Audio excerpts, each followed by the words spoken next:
Question number हम आपका 32 पे आते हैं।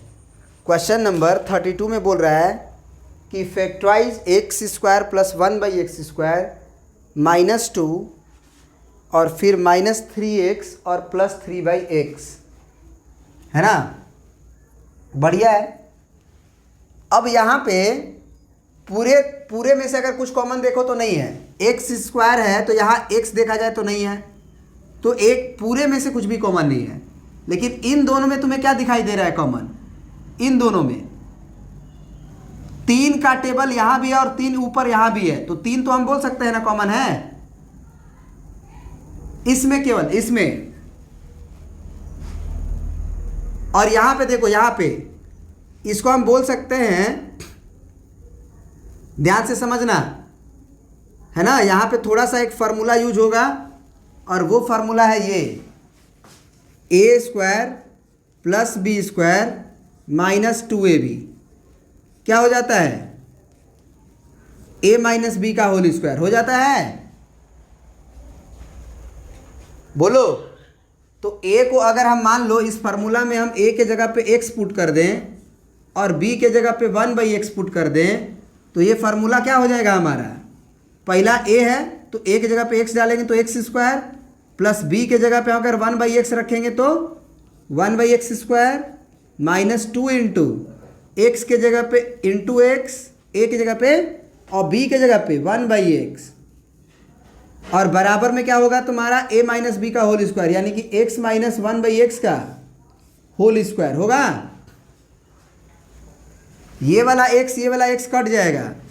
तो इसका मतलब तुम्हें क्या समझ में आना चाहिए कि x² प्लस 1/x² और माइनस का 2, क्योंकि x तो कट ही चुका है, आ चुका है किसके बराबर? 1/x - 1/x के होल स्क्वायर के बराबर। तो यहाँ से लेके यहाँ तक x² प्लस 1/x² -2 को हम क्या लिख सकते हैं? x - 1/x का होल स्क्वायर लिख सकते हैं कि नहीं? बोलो। तो यहाँ तक हम लिख दिए x - 1/x का होल स्क्वायर।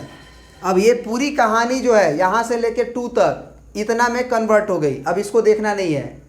इन दोनों में हम कह सकते हैं कि -3 कॉमन है।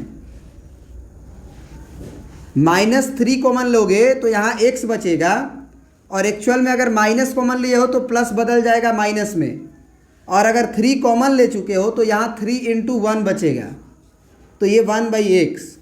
क्या ये बात समझ में आया?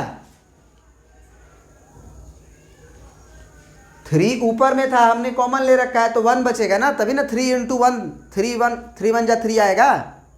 सेटिस्फाइड होने के लिए आप अंदर भेज लो, तो -3 × x -3x, फिर माइनस माइनस प्लस, 3 एकम 3/x 3/x, सही है।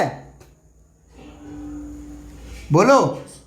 अब साफ रूप से देखो कि माइनस के पहले x - 1/x का होल स्क्वायर है, अब माइनस के बाद में x - 1/x है, तो निश्चित रूप से हम कह सकते हैं कि x - 1/x तो कॉमन होगा। तो इधर स्क्वायर है, एगो लिए हैं तो एगो बचेगा इसमें। फिर ये x - 1/x पूरी तरह से बाहर है तो -3 बचेगा केवल। हो गया फैक्टराइज? समझ में आया? प्रोडक्ट में नजर आने लगा ना, प्लस माइनस था जो।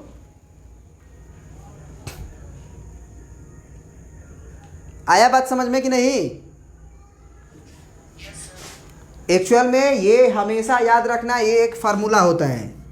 x² प्लस 1/x² अगर -2 रहेगा तो ये x - 1/x का होल स्क्वायर होता है, याद रखना। वैसे आगे के क्वेश्चंस में यूज होंगे, अगले एक्सरसाइज में।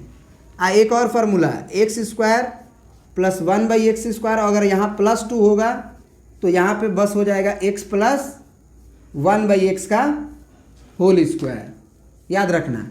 अगर -2 हुआ तो x - 1/x का होल स्क्वायर, और +2 हुआ तो x प्लस 1/x का होल स्क्वायर। ये 2 फार्मूला होता है, आप याद रखोगे।